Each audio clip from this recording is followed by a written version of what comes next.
సింగరేణి దక్షిణ భారతదేశంలోనే అతిపెద్ద కోల్ బ్లాక్, భారతదేశంలోనే అతిపెద్ద కోల్ బ్లాక్స్లో ఒకటి. అందుకే ఏం చేసినారు వీళ్ళు, చాలా ఆలోచన చేసి ఈ సృజన్ రెడ్డి అనేవాడు, ఆయనతో పాటు అక్కడ సింగరేణి సంబంధించిన అధికారులు, మరి భట్టి గారికి తెలిసి జరిగిందా తెలియక జరిగిందా, ముఖ్యమంత్రి గారికి అనుసరణలో జరిగిందా నాకు తెలియదు, కానీ ఈ సృజన్ రెడ్డి అనే వ్యక్తి మొత్తానికి ఒక కండిషన్ పెట్టించినాడు. ఏమని? ఖచ్చితంగా ఇప్పుడు ఉదాహరణకు మీరు తెలంగాణలో ఉన్నారు, ఎక్కడో జార్ఖండ్లో కోల్ బ్లాక్ ఉంది, మీకు కంపెనీ ఉంది, మీ కంపెనీకి అర్హతలు ఉన్నాయి, వాళ్ళు టెండర్ పిలిచారు, మీరు డైరెక్ట్గా ఆన్లైన్ టెండర్ వేయచ్చు. ఇవాళ రేపు మొత్తం ₹1,00,000 వరకు కూడా ఆన్లైన్ టెండరే కదా ఇవాళ. 1,00,000 దాటింది అంటే ఈ టెండర్, ఈ ప్రొక్యూర్మెంటు, ఈ టెండర్.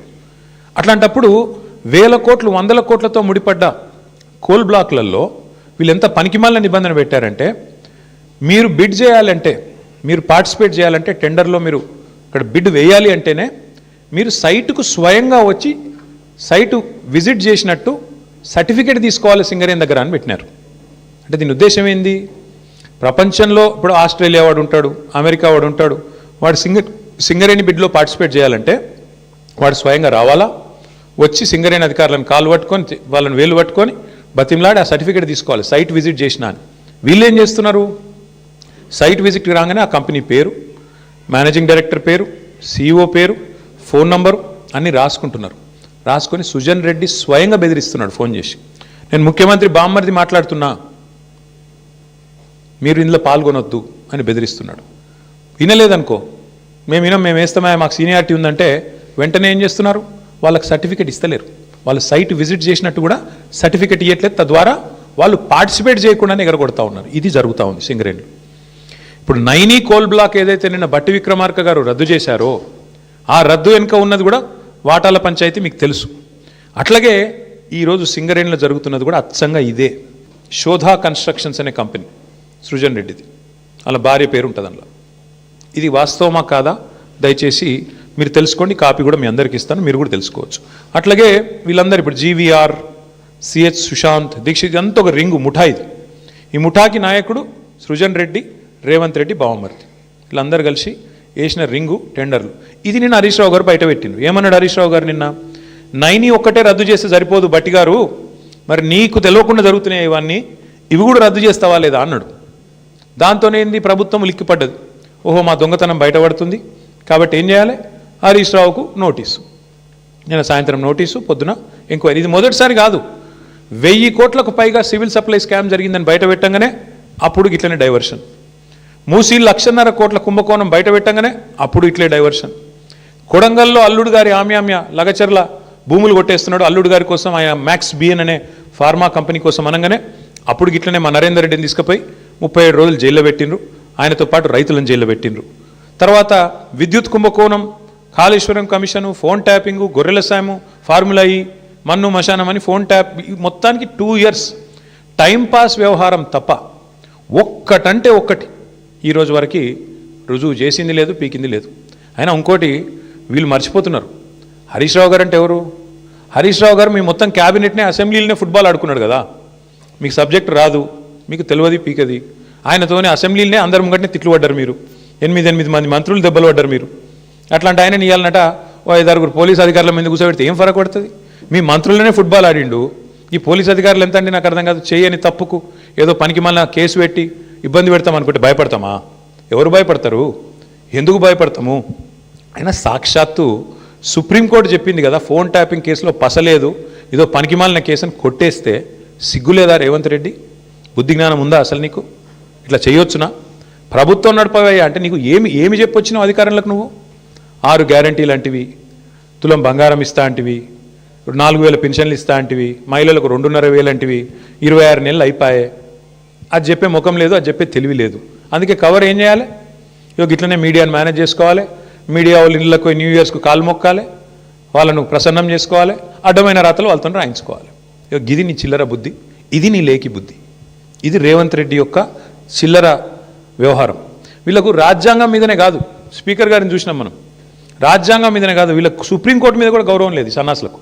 ఇది వాస్తవం. అందుకే ఇవాళ సుప్రీంకోర్టు ఫోన్ ట్యాపింగ్ జరగలేదురా అని చెప్తే కొట్టేస్తే హరీష్ రావు గారి మీద కేసు, అయినా నోటీసులు ఇచ్చినారంటే వీళ్ళకి ఎంత తెలివి ఉంది, వీళ్ళు ఎంత తెలివైన వాళ్ళు దీంతోనే చెప్పొచ్చు. ఇంకొక మాట కూడా నేను చెప్తా ఉన్నా ఇవాళ రేవంత్ రెడ్డికి, ఇంకో 1000 సీట్లు వేసుకో, ఏం చేసుకుంటావో చేసుకో, మా నాయకులందరికీ నోటీసులు ఇచ్చుకో, ఏమన్నా చేసుకో, భయపడం. బీఆర్ఎస్ తెలంగాణ ప్రజల గుండె చప్పుడు, తెలంగాణ ప్రజల గొంతు బీఆర్ఎస్, తెలంగాణ ప్రజల బలం గలం, తెలంగాణ దళం కేసీఆర్ బృందం బీఆర్ఎస్. మేము ఎవ్వరికి భయపడం, బరాబర్ కొట్లాడతాం.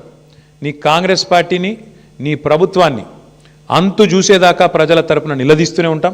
నువ్వు ఎన్ని విచారణలనే చేసుకో, ఎన్ని రకాలుగా మా వాళ్ళని వేధిస్తున్నావు ఈ వేదిక మీద కూర్చున్న వాళ్ళందరికీ తెలుసు. అందరికీ ఏదో రకంగా వేధింపులు, రకరకాలుగా చిల్లర పనులు చేస్తూనే ఉన్నారు. ఇంకా ఇప్పుడు ఈ అందానికి ఇప్పుడే చూసిన ఇక్కడికి వచ్చేటప్పుడు కేసీఆర్ గారికి నోటీస్ ఇస్తారట, ఏది ఈ లొటపీస్ కేసులో. ఇచ్చుకో, ఏం చేసుకుంటావో చేసుకో, ఏం భయపడం. ఏం చేసుకుంటావో, ఎన్ని అడ్డమైన స్టోరీలు నడిపించుకుంటావో, ఎన్ని కథనాలు వడ్డించి వారుస్తావో వార్చు, ఏం భయపడం. అన్నీ ఎదుర్కొంటాం. దేశంలో ఇంకా న్యాయం ధర్మం ఉంది, న్యాయస్థానాలు ఉన్నాయి, వాటి మీద మాకు గౌరవం ఉంది. తప్పకుండా నీలాంటి దుర్మార్గులతో ఎట్లా కొట్లాడాలో అట్లా కొట్లాడతాం. కానీ ఇక్కడ ఈ మొత్తం కేసులో ప్రధాన దోషి ఇవాళ ముఖ్యమంత్రి బావమరిది. మొత్తం ఈ కోల్ కుంభకోణంలో, సింగరేణి కుంభకోణంలో ప్రధాన ముద్దాయి సింగరేణిలో ఇవాళ మొత్తం king pin, ring master Srujan Reddy అని ముఖ్యమంత్రి బావమరిది. ఇదివరకు అమృత్ స్కామ్లో కూడా ఈ ముద్దాయే భాగస్వామి. ఇప్పుడు కూడా ఈ సింగరేణిలో కూడా ఆయనే ఉన్నాడు. నేను సూటిగా కిషన్ రెడ్డి గారిని, భారతీయ జనతా పార్టీని అడుగుతా ఉన్నా, మీకు నిజంగానే ఈ పాపంలో, ఈ దొంగతనంలో మీకు వాటా లేకపోతే, ఈ దొంగతనంలో మీరు భాగస్వాములు కాకపోతే మీరెందుకు స్పందిస్తలేరు? సింగరేణి అంటేనే ప్రభుత్వ రంగ సంస్థ. 51% రాష్ట్ర ప్రభుత్వానిది, 49% కేంద్ర ప్రభుత్వానికి వాటా. మరి మీకు ఇలా వాటా లేదా? మీరు ఏ రకంగా ఇట్లా ఓపెన్గా మొత్తం భారతదేశంలో ఎక్కడన్నా ఎక్సెస్ టెండర్లు అవుతున్నాయండి? కోల్ బ్లాక్స్లో ఎక్కడన్నా, కోల్ ఇండియా ఆధ్వర్యంలో జరుగుతున్న ఎక్కడన్నా టెండర్లలో 7%, 12% ఎక్సెస్ పోతున్నాయా?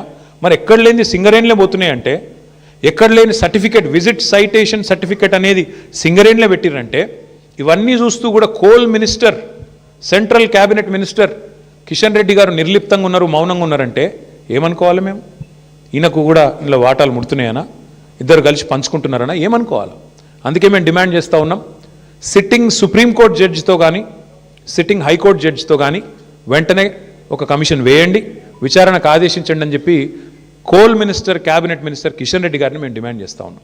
మీరు కేంద్ర ప్రభుత్వంలో ఉన్నారు కాబట్టి మీరు రాయొచ్చు డైరెక్ట్గా లెటర్, మీరు రాయండి, సుప్రీంకోర్టుకు రాయండి, సీజేకి రాసి ఇట్లా కుంభకోణం జరిగింది సింగరేణిలో, అక్కడ సెంట్రల్ గవర్నమెంట్ వాటా 49% ఉన్నది, ఇలా సింగరేణిని ఇష్టం వచ్చినట్టుగా దుర్మార్గంగా కొంతమంది చెరబట్టినారు, వెంటనే ఇందులో లోతుపాతులు చూడాలని చెప్పి ఈ సైటేషన్ సర్టిఫికేట్ ఎందుకు పెట్టినారు, ఇదివరకు మైనస్లో పోయిన టెండర్లు ప్లస్లకు ఎందుకు వచ్చినాయి, అలా సడన్గా ఇదివరకు అడ్రస్ లేని సృజన్ రెడ్డికి కాంట్రాక్ట్లు ఎట్లు వస్తున్నాయి, ఇవన్నీ బయటపడాలంటే, దొంగలు దొరకాలంటే సిట్టింగ్ జడ్జితో, సుప్రీంకోర్టు సిట్టింగ్ జడ్జితో న్యాయ విచారణ జరగాలి అని మేము డిమాండ్ చేస్తూ ఉన్నాం మా పార్టీ తరఫున. అట్లాగే ఇవాళ రాష్ట్రంలో పరిస్థితులు నాకంటే బాగా మీకు తెలుసు. ఏ ఒక్క వర్గం కూడా పేపర్ తీస్తే ఏ ఒక్క వర్గం కూడా సంతోషంగా లేదు. ఎక్కడ వాళ్ళు అక్కడ రైతులు రైతు బంధు కోసం ఎదురు చూస్తూ ఉన్నారు. సంక్రాంతి పోయింది, నాట్లేసే టైం అయిపోయింది, ఇవాళ ఎన్నికలు లేవు కదా పంచాయతీలలో, అందుకే రైతు బంధు లేదు. ఇవాళ మళ్ళీ చీరలు వచ్చే కార్యక్రమం స్టార్ట్ చేసారట పట్టణాలలో. అంటే ఓట్లు తప్ప, రాజకీయ యావ తప్ప నీకు వేరే ఏది కూడా పట్టి లేదు. నేను ఇంకోటి అడుగుతున్నా, మేము 1000 సీట్లు ఎదుర్కొంటాం, 1000 ఎన్ని వేస్తావో వెయ్యి. కానీ నేను రేవంత్ రెడ్డిని నేను అడుగుతున్నా, మరి మీ సంగతి ఏంది? మీ దండుపాలెం ముఠా, మీ అలీబాబా అరడజన్ దొంగల సంగతి ఏంది?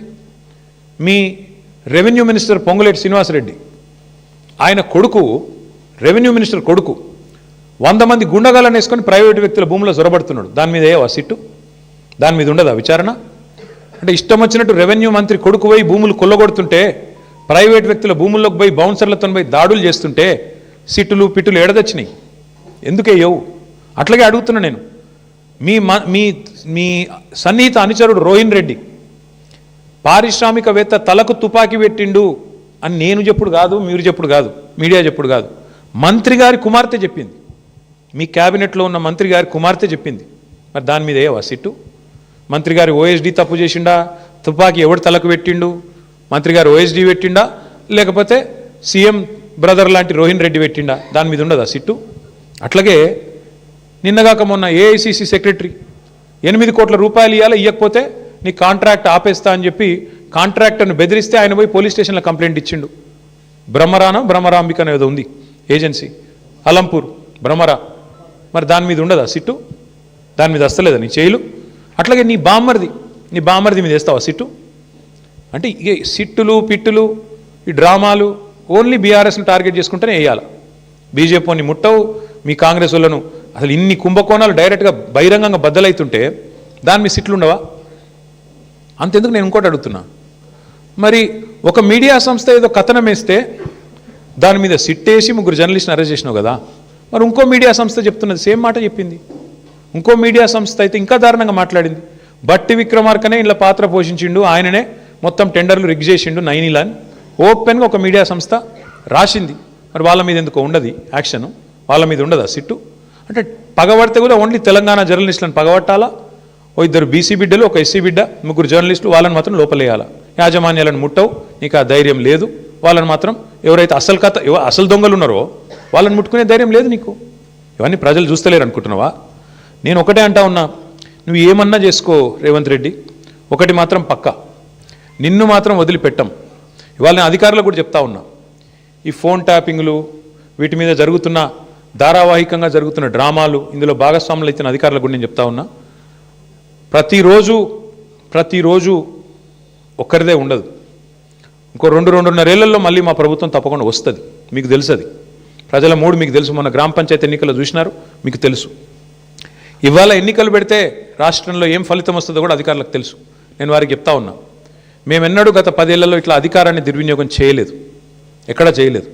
ముఖ్యంగా పోలీస్ వ్యవస్థను ఇంత అడ్డంగా దుర్వినియోగం చేసేదైతే ఇవాళ నాటకాలు ఆడుతున్నారో వాళ్ళందరికీ నేను ఒకటే చెప్తా ఉన్నా, మీరు బలవుతారు, మధ్యలో మీరు బలవుతారు. రేవంత్ రెడ్డి రాజకీయ క్రీడలో మీరు బలవుతారు. మొన్నెట్లయితే కాంగ్రెస్ పార్టీ అంతర్గత కుమ్ములాటల్లో ఆధిపత్య పోరులో జర్నలిస్టులు బలైనారో, రేపు నేను చెప్తున్నా, మీరు భాగస్వాములు అయితే అధికారులు మీరు బలవుతారు. గుర్తుపెట్టుకోండి. రిటైర్ అయిన వాళ్ళని ఏం చేయలేరు భవిష్యత్తులో బీఆర్ఎస్ వాళ్ళు అనుకుంటురేమో, దానికి కూడా మాకు రేవంత్ రెడ్డి గారే తోజు పెట్టిండు. రిటైర్ అయిన అధికారులను కూడా తీసుకొచ్చి 40 రోజులు జైల్లో పెట్టినాడు. కాబట్టి రిటైర్ అయిపోతాము, తప్పించుకుంటాము అనుకునే వాళ్ళకు కూడా నేను చెప్తా ఉన్నా, ఎవరు ఎక్కడికి పోలేరు. ఇప్పుడు ఎవరెవరైతే రేవంత్ రెడ్డి గారు ఆడిచ్చినట్టు ఆడుతున్నరో, అక్రమమని తెలిసి కేసులు పెడుతున్నారో, అక్రమమని తెలిసి అడ్డదారులు దొక్కుతున్నారో, ఇంకెక్కువ మాట్లాడుతున్నారు కొంతమంది. అయితే ఎమర్జెన్సీ అయితే మీరు బయట ఉండురా, లోపల ఉందురు. ఎవరు ఎక్కడుండాలో కాలం నిర్ణయిస్తుంది, ప్రజలు నిర్ణయిస్తారు. ఒళ్ళు దగ్గర పెట్టుకుని ఉంటే మంచిది. ఈ టైప్లో ఆయన ఆడిచ్చినట్టు ఆడితే మాత్రం మీకు కూడా తప్పకుండా భవిష్యత్తులో మరి చట్టపరంగా న్యాయపరంగా మీకు కూడా ఇబ్బందులు ఉంటాయి. గుర్తుపెట్టుకోవాలని చెప్పి కూడా అధికారులకు చెప్తూ, ఈ డైవర్షన్ డ్రామాలు మేము పట్టించుకోం. హరీష్ రావు గారు బ్రహ్మాండంగా పోతారు. ఆయన ఏమడిగినా సమాధానం చెప్పడానికి ఆయన రెడీగా ఉన్నారు. ఎన్నిసార్లు పిలిచినా పోవడానికి రెడీగా ఉన్నాం. చట్టము, ధర్మము, న్యాయం ఈ దేశంలో ఇంకా బతికుంది. రాజ్యాంగం పట్ల మాకు నమ్మకం ఉంది. మా నాయకుడు కేసీఆర్ నేర్పించిన నీతి మాకు అది. కాబట్టి ఎవ్వరూ భయపడం, మా కార్యకర్తలే భయపడతలేరు, మేమెందుకు భయపడతాం?